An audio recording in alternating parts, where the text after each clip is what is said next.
right, we ready? Gotta get this thing unlocked. See my face. Come on, Android, see my face. See my face. No match, I hate you.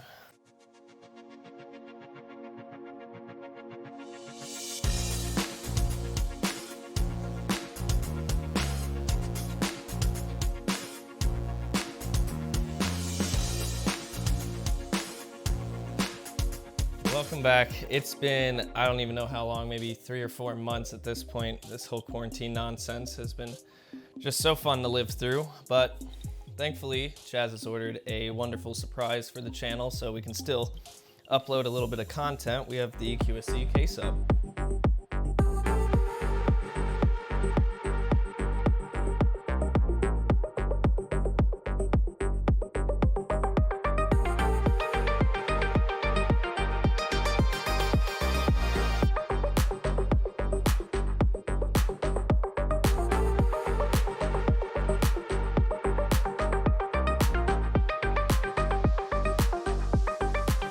It's a dual 12-inch bandpass style enclosure with a 1000-watt RMS QSC module on the back. Some specs for it real quick.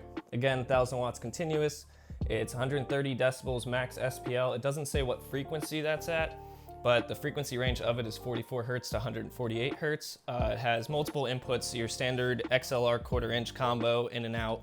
We have our typical gain knob, which just like QSC fashion does the whole daisy chaining where one volume gain knob can control a whole bunch. You also have your limiters and power LED switch, so you can choose what the LED in the front does, as well as your polarity change for phase 180 out and 0, as well as a deep mode for extended low frequency, which of course we're gonna probably do all our tests in deep mode. Without further ado, let's get this thing apart.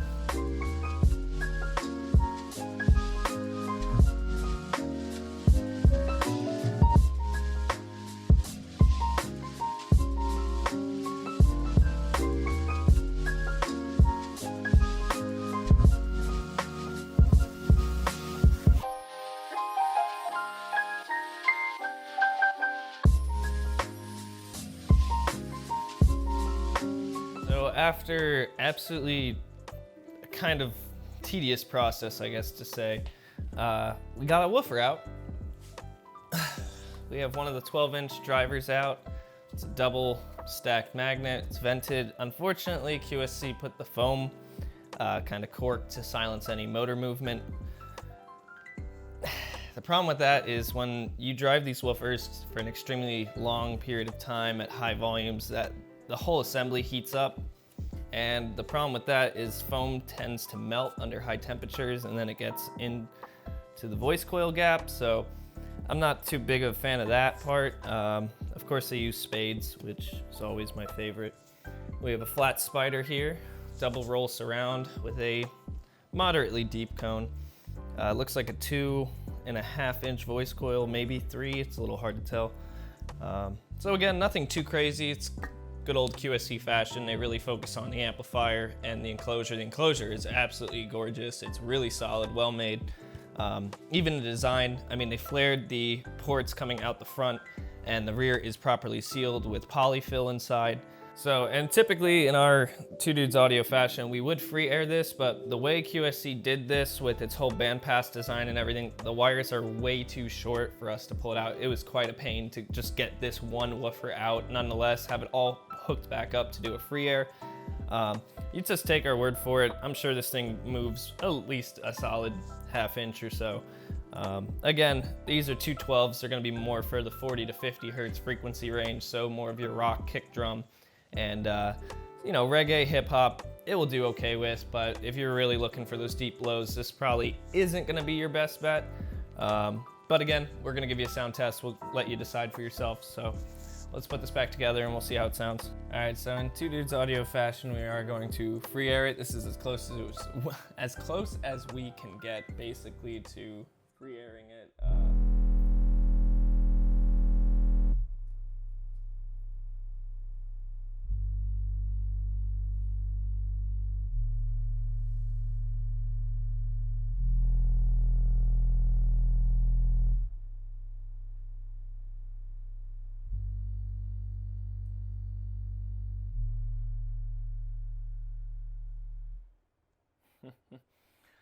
Jeez, even free airing it, it fills the room with bass.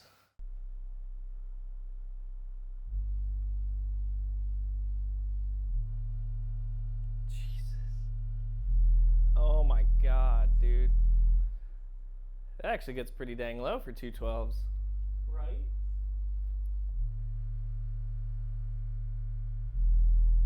I don't know if it will sound as good being sealed, but having it kind of open baffle like that really works.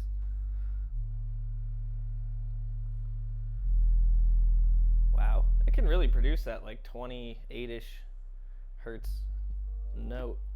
There it goes. That's it. Nice. Nice. Can't complain. 212s. This is kind of impressive. I mean, we didn't have the back on it to hear how it sounds sealed. We'll probably do that real quick just to see. But so far, I can't complain. I mean, this thing claimed only 44 hertz of frequency response at its lowest point, and we're playing decaf White Clouds, which is a known bass track to go well below that. And it's keeping up. I mean, some of the frequencies, of course, like I believe there's some points in the song that's like 15 hertz, 16 hertz. Of course, it doesn't really produce that very well. It's still audible, but don't expect it to play that at what it was claiming, 130 dB. I'm sure that's gonna be more in your 40 to 50 hertz range is where you're gonna see those kind of sound levels. But again, I can't complain. It did its job quite well. 1,000 watts for 212s. It really got them moving in this house shaking, that's for sure. I know that QSC doesn't make this subwoofer anymore. They're not manufacturing it, so you can't buy it from them, but there is a lot of stock left. So I think like Reverb and Guitar Center occasionally might have it back in stock. You'll see it used, I'm sure. Definitely pick one up if you want a smaller subwoofer that fit in a sedan. Like if you're a mobile DJ that doesn't have a truck or a big van or anything, this is definitely ideal. You do get output that's going to be similar to a 15 or 18. I wouldn't say that it will go as low as a 15 or 18 and maybe not have as much punch, but I mean, it does it great. I can't complain. It sounded fantastic to me, even in, like I said, without the back on, so not even in its proper format, which we're gonna go and put it back together and then listen.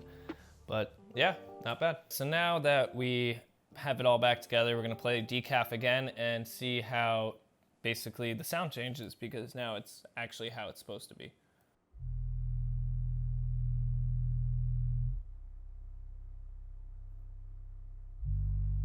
Yeah, see how much quieter it is? It's so much quieter with it sealed.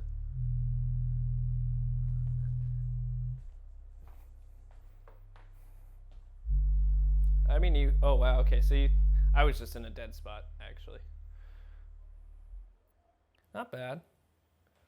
That's still pretty surprising. I kind of liked it with the back off better. It hit lower.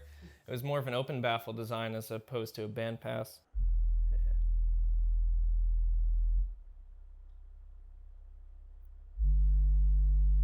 I mean, that's not bad. It sounded better with the back off. It did.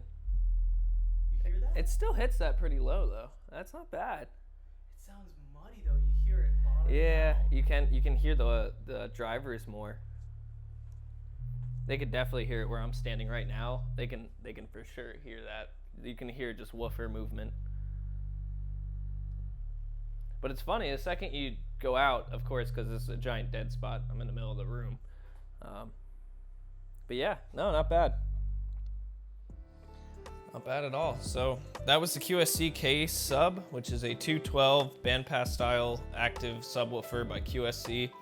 Again, not bad. I'd buy it. Maybe not for the retail price, but I'd buy it used. I'd probably throw a good $400 or $500 worth of money at it if I ever saw a good deal on it, for sure. But at the end of the day, it's meant to be compact. It's meant to do its job, and it does it. It very much does its job. It is a nice subwoofer. It hits decently low. We did observe that it actually has a little bit more bass response when you take off the back plate amp and free air, well, quote unquote free air it.